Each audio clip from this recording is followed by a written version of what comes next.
এরপরের প্রশ্ন হলো, তাবলীগের দুই গ্রুপের মধ্যে দ্বন্দ্ব রয়েছে, দায়ীদের দুই গ্রুপ মুখোমুখি অবস্থা, সাধারণ মানুষ হিসেবে আমাদের করণীয় কি? এটি আমাদের জন্য দুর্ভাগ্যের বিষয় যে দাওয়াত ও তাবলীগের মধ্যে আমরা তাবলীগ জামাতের মধ্যে দুইটা গ্রুপ দেখতে পাচ্ছি এবং দুইটা গ্রুপই স্ব অবস্থানে বেশ অনড়। এর মধ্যে কখনো কখনো আমরা মারামারির ঘটনাও দেখেছি, খুবই দুর্ভাগ্যজনক অধ্যায়। সাধারণ মানুষ হিসেবে আমরা কখনো মারামারি অথবা এই জাতীয় অ্যাগ্রেসিভ কোনো কাজে কেউ লিপ্ত হলে তাদের থেকে আমরা দূরে থাকবো, তাদেরকে আমরা ইগনোর করে চলবো। এটি হলো প্রথম কথা।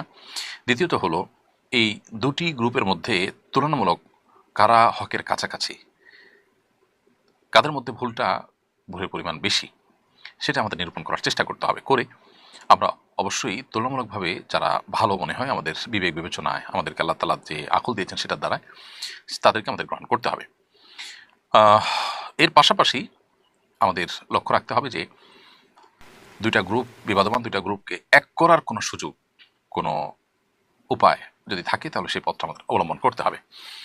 কোন অবস্থাতেই মুসলমানদের মধ্যে বিবাদমান দুটি গ্রুপের মধ্যে আগুন জ্বালানো, তাদের মধ্যে বিবাদকে আরও বাড়িয়ে দেওয়া বা তাদের মধ্যে ঝামেলা বৃদ্ধিতে কোনোভাবে ভূমিকা পালন করা, এগুলো উচিত নয় একজন মুসলমানের জন্য। জান্নাতুল ফেরদাউস আপনি আমাদের ইউটিউব চ্যানেলে লিখেছেন, আমি বিয়ের কাবিননামায় টাকার অঙ্ক না লিখে স্বামীর নাম লিখতে চাচ্ছি, যেন কখনো বিচ্ছেদের সম্ভাবনা তৈরি হলে মহারণা হিসাবে আবার স্বামীকে পাই। এটা জায়েজ কিনা দয়া করে জানাবেন। না বোন জান্নাতুল ফেরদাউস, এটা অভিনব আপনার আইডিয়া, কিন্তু এটা সঠিক নয়। বিয়ের কাবিননামায় আপনার এমন কিছু উল্লেখ করতে হবে যেটা আসলে কোনো একটা বিনিময়যোগ্য বা যেটার কোনো একটা মূল্য বের করা যায়। সো মোহর হিসাবে আপনি স্বামীর লেখাটা ভুল হবে।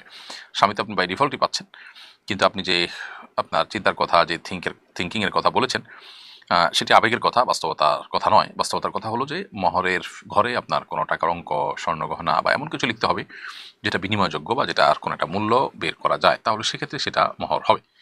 এর বাইরে আপনি এমন কিছু যদি লেখেন যেটা আসলে মহর হওয়ার উপযুক্ত নয়, তাহলে সেক্ষেত্রে বিবাহ হয়ে যাবে। এই ধরনের কোনো কিছুকে মহর হিসেবে ধার্য করে বিয়ে করলে কিন্তু সেক্ষেত্রে আপনার বংশের, আপনার মতো এরকম গুণের মেয়ের যেরকম মহর হয়ে থাকে, সেই মহরের মিছিলটা এখানে বাই ডিফল্ট ফিট হয়ে যাবে। অর্থাৎ ওইরকম মেয়ে যে মহর হয়, যেরকম মহর হয় সেরকম মহর এখানে ফিক্স হয়ে যাবে।